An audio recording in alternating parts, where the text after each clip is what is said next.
नमस्कार, मेरा नाम बिपिन हेनीवाल। दोस्तों, इस समय अगर सबसे ज़्यादा चर्चा किसी चीज़ की हो रही है तो वो है कश्मीर फाइल्स।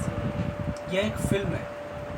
फ़िल्म कहना गलत होगा, यह इस समय एक आंधी है जो आंधी की तरह चल रही है इस समय। हर कहीं पर सिर्फ कश्मीर फाइल की ही चर्चा है। सोशल मीडिया हो, व्हाट्सएप हो, फेसबुक हो, ट्विटर हो, हर कहीं पर कश्मीर फाइल की चर्चा है। तो दोस्तों, इतनी चर्चा क्यों है इस फिल्म के बारे में? आखिरकार ऐसी फिल्म में क्या है? इस फिल्म में ऐसा क्या बताया है कि हर कोई लोग इसकी चर्चा कर रहे हैं? तो इसके बारे में हम बात करने से पहले हम देखते हैं कि यह फिल्म बॉलीवुड में बनी है, ठीक है? तो बॉलीवुड में इससे पहले भी कश्मीर के ऊपर काफ़ी सारी फिल्में बनी हैं, जैसे कि फना हो गई, मिशन कश्मीर हो गई, फिज़ा हो गई, हैदर हो गई, अभी शिकारा बनी थी, रोज़ा बनी है। ये सारी फिल्में कश्मीर के ऊपर ही बनी है, बेस्ड मूवी। ये सारी फिल्में काल्पनिक कैरेक्टरों पर बनी हुई है, और ये जितनी भी फिल्में बनी हैं कश्मीर के ऊपर, ये सारी बड़े डायरेक्टरों के द्वारा और बड़े बैनर के द्वारा निर्मित की गई मूवियाँ हैं। तो अगर आप इन मूवियों के अंदर कोई कॉमन फैक्ट देखोगे तो इन सब में एक चीज़ दिखाई गई है जो कि काल्पनिक है। इसमें इन मूवियों में ये कभी भी यह दावा नहीं करते कि यह रियलिस्टिक मूवी है या यह रियल किसी कैरेक्टर से इंस्पायर्ड मूवी है। ये जो भी है यह काल्पनिक आधार पर बनाई गई मूवियाँ हैं। मगर इन सारी मूवियों में एक बात कॉमन होती है कि इन मूवियों में जो कैरेक्टर है, जो हथियार उठा लेता है या जो आतंकवादी बन जाता है, वह किसी न किसी तरीके से फौज से या पुलिस वालों से परेशान होकर, या यूँ कहे कि उसके साथ कुछ गलत हुआ है, उसके साथ कुछ अत्याचार हुआ है जिसकी वजह से उसने हथियार उठा लिए या वह आतंकवादी बन गया। इन फिल्मों में यह साफ बताया गया है या जस्टिफाई करने की कोशिश की गई। दूसरा, इन मूवियों के अंदर एक बात और कॉमन है। इन सारी मूवियों में एक बार भी किसी भी फिल्म में थोड़ा सा भी ये नहीं बताया गया कि कश्मीर फाइल के अंदर या कश्मीर के अंदर कभी भी कश्मीरी पंडितों के साथ कुछ गलत हुआ है, उनका एक्सोडस हुआ है या जेनोसाइड हुआ है, उनका कत्लेआम हुआ है, उनको घरों से निकाल दिया गया है, यह किसी भी फिल्म में नहीं बताया गया। इसके विपरीत जो अभी मूवी है ये कश्मीर फाइल्स, यह विवेक अग्निहोत्री ने डायरेक्ट की है, जो कि यह दावा करते हैं कि जो यह इन्होंने मूवी बनाई है उसके अंदर अधिकतर रियलिस्टिक जो फैक्ट है, जो तथ्य है, उनके ऊपर यह फिल्म बनाई गई है। इन्होंने रियल कैरेक्टरों से बात की है। इवन इनकी मूवियों में काफ़ी सारे कैरेक्टर हैं जो हकीकत में भी थे। कश्मीर में एक बिट्टा बिट्टा नाम का कैरेक्टर है जिसने काफ़ी सारे कश्मीरी हिंदुओं को मारा था, उसका कैरेक्टर इसमें जो कि त्यो है।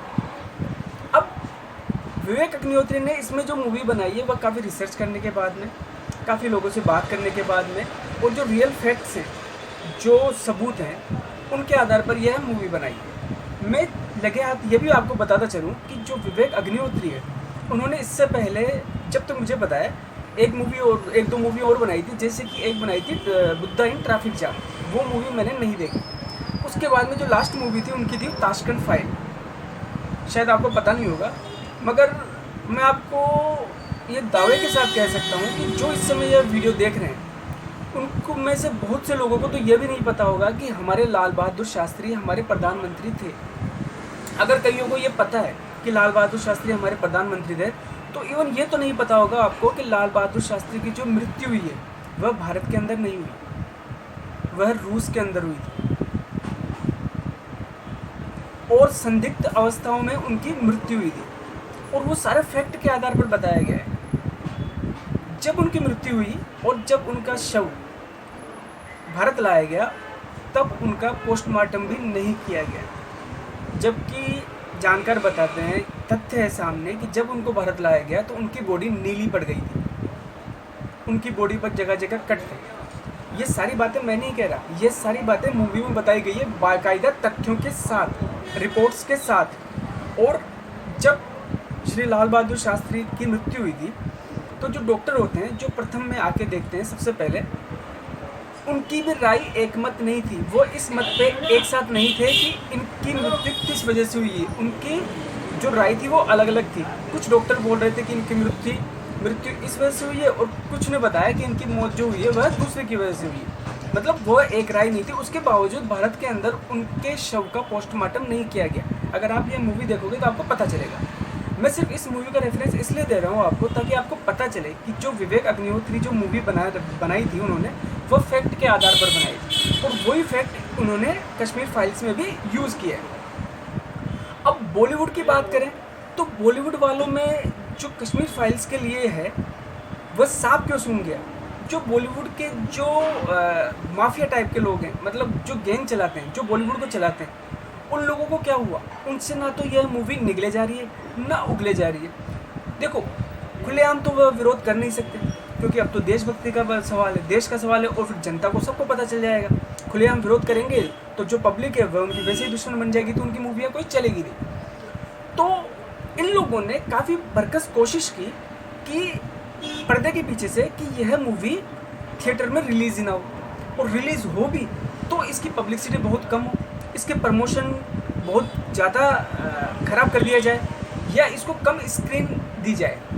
मगर इन सब के बावजूद, इनकी पूरी कोशिशों के बावजूद यह मूवी रिलीज़ हुई, और जैसे ही पब्लिक ने देखा, हालांकि कम स्क्रीन पर रिलीज़ हुई, मगर जैसे ही पब्लिक ने देखा तो जो मौखिक पब्लिसिटी हुई इस मूवी की, वह बहुत कम मूवियों की होती है, और उसके बाद से यह मूवी धीरे धीरे ग्रोथ कर ही जा रही है, और अभी काफ़ी अच्छी चल रही है। अब बॉलीवुड वालों की ये कोशिश तो नाकाम हो गई। दूसरी बात प्रमोशन की बात है, तो कहते हैं कि कपिल शर्मा ने इसके प्रमोशन करने से मना कर दिया। देखो, मैं ये मानता हूँ कि कपिल शर्मा के शो की इतनी हैसियत नहीं है कि वह किसी फिल्म को हिट करा सके या फ्लॉप करवा सके। अगर ऐसा होता तो दीपिका पादुकोण की अभी एक मूवी आई थी गहराइयाँ, इतनी वाहियात मूवी है वो फ्लॉप हुई है। अगर इन्हीं के प्रमोशन करने से वो पिक्चर हिट हो जाती है तो वह भी हिट हो जानी चाहिए थी। दूसरा ये है कि जो बॉलीवुड बड़े बड़े एक्टर हैं या डायरेक्टर हैं, वो इस फिल्म पे चुप क्यों हैं? क्योंकि यह मूवी इनके लीक से बिल्कुल हटके बनी है।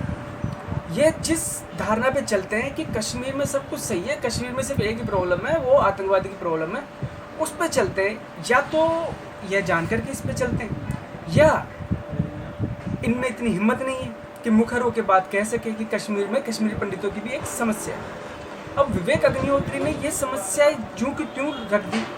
जो सच में हुआ था, जो काला सच है, वो सारा का सारा उसने पेश कर दिया। अब क्या होता है कि जब आदमी इस टाइप की कोई चीज़ देखता है, या तो धर्म से रिलेटिव कोई चीज़ देखता है या ह्यूमैनिटी से रिलेटिव कोई चीज़ देखता है, तो वो जल्दी इमोशनल हो जाता है और वह उस चीज़ों से जुड़ जाता है। जैसे अगर आपने हॉलीवुड की मूवीज़ देखी है, द शिंडलर लिस्ट है, गॉन विद द विंड है, ठीक है, 10 कमांडमेंट्स वगैरह है, तो ये मूवियाँ रियलिस्टिक मूवियों के ऊपर बनी हुई मूवियाँ हैं। इसमें भी यही बताया गया है कि कैसे लार्ज स्केल पर मानवता के साथ जुल्म हुआ, अत्याचार हुआ।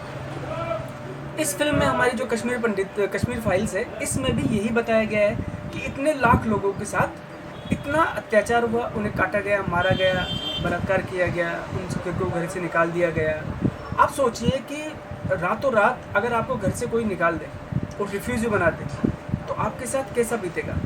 इसलिए पब्लिक इससे बहुत ज़्यादा अटैच हो रही है, वो रो रही है हॉलों के अंदर, और हॉलों के अंदर तो नारे भी लग रहे हैं, भारत माता की जय, वंदे मातरम, कश्मीर हमारा है। तो ये तब होता है जब आपकी कोई मूवी आपसे अटैच हो जाती है, पब्लिक से अटैच हो जाती है, जो इमोशनल तौर से उससे जुड़ जाते हैं। दूसरा, बॉलीवुड वालों के या जो इसकी बुराई करना चाह रहे हैं, कर नहीं पाते, या फिर भी जो कर रहे हैं, मेरी उनको एक सलाह है कि यह एक मूवी है। जैसे अब तक बॉलीवुड के अंदर कश्मीर के ऊपर मूवियाँ बनी हैं, तो काल्पनिक पात्रों पर आधारित मूवियाँ थी, फिर भी बॉलीवुड में जनता थी, वो उन्होंने मूवियाँ देखी है, हिट भी हुई है वो मूवियाँ। तो जब वो मूवी समझ के देख ली गई कि यार ये एक कश्मीरी जो आतंकवादी है उनका मुद्दा है, तो यह भी एक मूवी है, जबकि यह तो रियल तथ्यों पर आधारित मूवी बनी है और सच के ऊपर मूवी बनी है जो हुआ है, तो इसको भी आप एक मूवी की तरह लीजिए। अगर आपको पसंद नहीं आती तो अब आप अपनी तरफ से बनाइए मूवी, कोई रियलिटी बताइए। जो कहते हैं कि नहीं साहब, कश्मीर के अंदर तो सिर्फ कश्मीर पंडितों के साथ नहीं, मुसलमानों के साथ भी अत्याचार हुआ है, तो आप वो मूवी बनाइए, मगर वो तथ्यों पे आधारित होनी चाहिए, सच पे आधारित होनी चाहिए, कैरेक्टर नॉर्मल होने चाहिए, सही कैरेक्टर होने चाहिए, वो आप बनाइए, तो हम वो भी देखेंगे। और अगर अच्छी मूवी होगी तो उसकी प्रशंसा होगी, और अगर पसंद नहीं आएगी तो वो भी फ्लॉप होगी मूवी। तो आप मूवी की तरह ही लीजिए। दूसरी बात, मैं एक बात और कहना चाहूँगा कि इंसान को अपना इतिहास हमेशा याद रखना चाहिए, इतिहास की हमेशा जानकारी होनी चाहिए। जो अपना इतिहास भूल जाते हैं वह भी भुला दिए जाते हैं। इसलिए आप अपने इतिहास को याद करिए और ऐसी कोशिश कीजिए कि दोबारा से कभी आपके साथ ऐसी घटना ना हो, दोबारा यह इतिहास ना दोहराया जाए। अब ये फिल्म इतनी बड़ी हिट हो रही है, इसकी एक वजह और भी है कि इसको हमारे प्रधानमंत्री श्री नरेंद्र मोदी जी ने भी देखा है और उन्होंने इस फिल्म की तारीफ की है। आप सोचिए, प्रधानमंत्री जी कोई मूवी देख रहे हैं और उसकी तारीफ कर रहे हैं, तो इसका मतलब है कि वह मूवी अच्छी है और फिर जनता को तो वह मूवी देखनी है। तो अगर आप अच्छी मूवी बनाएंगे तो वह हिट होगी ही होगी। और जो बॉलीवुड की बात है, जो बॉलीवुड का काला सच चलता है, आपको शायद पता होगा थोड़े दिनों पहले एक बच्चे के साथ दुष्कर्म हो गया। गलत है, किसी के साथ भी दुष्कर्म हो वो गलत है और उसको सजा उसकी मिलनी चाहिए। मगर कुछ तख्ती गैंग ने उन्होंने तख्तियाँ लटका ली थी कि we are shamed to be in an Indian. मतलब उनको शर्म आ रही है अपने आप को हिंदुस्तानी बताने में या हिंदुस्तानी होने में। आप ठीक है, आप उसका विरोध कर रहे हैं। किसी घटिया इंसान ने, किसी एक घटिया इंसान ने किसी पर्टिकुलर बच्ची के साथ अगर कोई गलत काम किया है तो उसको उसकी सज़ा मिलनी ही चाहिए। विरोध तक तो समझ में आता है, मगर आप डायरेक्ट ये बोल रहे हो कि आपको अपने हिंदुस्तानी होने पर भी शर्म आ रही है। मतलब आप 125 करोड़ हिंदुस्तानियों को गाली दे रही हैं। हिंदुस्तानी बोलने का मतलब मेरा ये नहीं है कि मैं किसी धर्म से रिलेटेड हूँ, क्योंकि हिंदू का संबंध किसी धर्म से है ही नहीं। हिंदू का संबंध एक स्थान से है जो कि हिंदुस्तान है। तो हिंदुस्तान अगर मैं बोल रहा हूँ तो जो हिंदुस्तानी, जितने भी हिंदुस्तानी इस देश के अंदर रहते हैं, मतलब भारत के अंदर जो भी लोग रहते हैं, मैं उन हिंदुस्तानियों की बात कर रहा हूँ। सारे जो इस देश में पैदा हुआ है वह सब हिंदुस्तानी है। तो आपने 125 करोड़ हिंदुस्तानियों को गाली दी और कहा कि वी आर शेम्ड, हमें शर्म आ रही है। मगर अब इनका आप दोगला चरित्र देखिए कि इनको किसी एक पर्टिकुलर चीज़ पर शर्म आती है मगर दूसरी चीज़ पर इन पर शर्म नहीं आती। कहीं पर दूसरी बच्ची के साथ भी वही गलत काम होता है, मगर तब इनकी करुणा, इनकी जो मानवता है, इनकी दयालुता है, वो तब नहीं जागती। तब ये सेपरेट हो जाते हैं कि नहीं भैया, हमें अभी नहीं, हमने जो करना था वो हमने कह दिया। क्योंकि इनका ये घटियापन है कि किसी पर्टिकुलर समाज के साथ अगर कोई घटना हो जाती है तो इनकी मानवता जाग जाती है, और अगर उस पर्टिकुलर समाज के अलावा किसी और समाज के साथ अगर ऐसी मानवता के विरुद्ध कोई घटना हो जाती है तो इनकी मानवता नहीं जागती। जब इनकी तख्तियाँ गायब हो जाती है, इनके मुंह में दही जम जाता है, तब ये कुछ नहीं कहेंगे। इसलिए बॉलीवुड का जो काला चरित्र है वह हमारे सामने। इसलिए दर्शकों से मैं यही कहना चाहूँगा कि इनको पहचानिए। मैंने अपना पहले भी एक वीडियो बनाया था हीरो, जिसमें मैंने साफ कहा था कि जो फिल्मों में काम करते हैं वह एक्ट्रेस होते हैं, वह हमें एंटरटेनमेंट करते हैं, हमें एंटरटेन करते हैं, वह हमारे हीरो नहीं है। हमारे हीरो तो फौजी, पुलिस वाले, जो हमारे आइकन नेता हैं वही हो सकते हैं, ये हमारे हीरो नहीं है। और यह साबित कर दिया इन लोगों ने। अभी आज के बाद मैंने अखबार में पढ़ा कि आमिर खान ने भी इसके पक्ष में बोला है कि यह फिल्म सबको देखनी चाहिए। अब इससे क्या फ़र्क पड़ता है?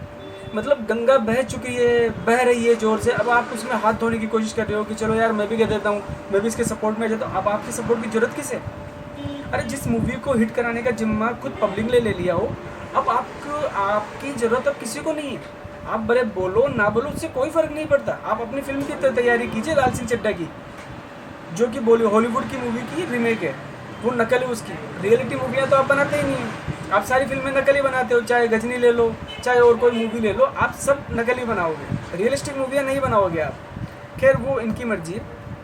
मगर मैं ये कह रहा हूँ कि जो बॉलीवुड के जो हीरोज़ वगैरह हैं, डायरेक्टर्स वगैरह, इनके दोगले चरित्र हैं, आप इनको देखिए और उनके साथ न्याय कीजिए। न्याय का मतलब है कि अगर वह कोई भी घटिया चीज़ हमारे सामने परोसे तो उसको बिल्कुल भी मत देखिए। इनकी फिल्में फ्लॉप करवाइए, तब इनकी अक्ल अपने आप ठिकाने पे आ जाएगी। ये चाहे जो दिखा देते हैं, ये इतिहास को तोड़ मरोड़ के कुछ भी दिखा देते हैं, और हमारी आदत हो गई, हम बेवकूफ़ लोग इनकी शक्ल देख के यार तो बड़ा स्टार है, इसकी देख के हम मूवियाँ देख लेते हैं। ये हमें नहीं करना चाहिए, और अच्छी मूवी ही देखनी चाहिए। जैसे कि कश्मीर फाइल्स है, ये इस लिहाज से अच्छी मूवी नहीं है कि बहुत अच्छी फिल्म बनाई गई है, नहीं, ये हमारा इतिहास हमें बताती है, और इतिहास को हमेशा याद करना चाहिए, उससे सबक लेना चाहिए। तो आप भी ये मूवी देखिए, और अगर मेरे कमेंट्स आपने देखिए तो मुझे ज़रूर कमेंट्स कीजिए कि आपको कैसी मूवी लगी, अच्छी लगी या बुरी लगी, आपकी इसके लिए क्या राय है। जय हिंद, जय भारत।